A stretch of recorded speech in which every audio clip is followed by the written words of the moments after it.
En la Internet circula información falsa de la pandemia del COVID-19 que afecta al mundo. Por eso te presentamos los mitos y realidades de la nueva cepa de coronavirus. Mito: solo afecta a personas mayores. Realidad: personas de todas las edades pueden contagiarse. Sin embargo, adultos mayores y quienes tienen enfermedades crónicas son más susceptibles a enfermarse gravemente. Mito: el ajo puede prevenir la infección. Realidad: no hay evidencia científica de que los dientes de ajo prevengan la enfermedad. Mito: enjuagarse la nariz con solución salina y hacer gárgaras con enjuague pueden prevenir el contagio. Realidad: no se ha comprobado que estas prácticas protejan del contagio.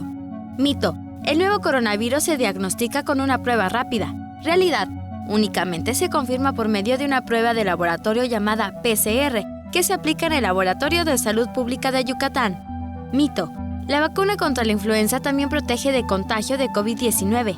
Realidad: no. El virus es nuevo y diferente que necesita su propia vacuna. Sin embargo, vacunarse contra influenza es recomendable para proteger la salud.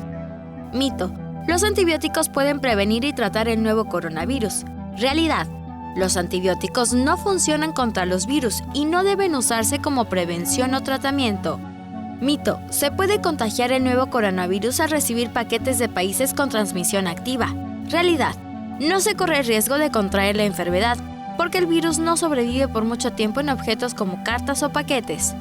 Para mantenerte informado, consulta los reportes oficiales que emiten las autoridades de salud por medio de los canales oficiales del gobierno del estado y recuerda, prevenir es tarea de todos. Mayra Vences, Teleyucatán te informa. Teleyucatán te informa, de lunes a viernes, 3 de la tarde, con Libden Ojeda.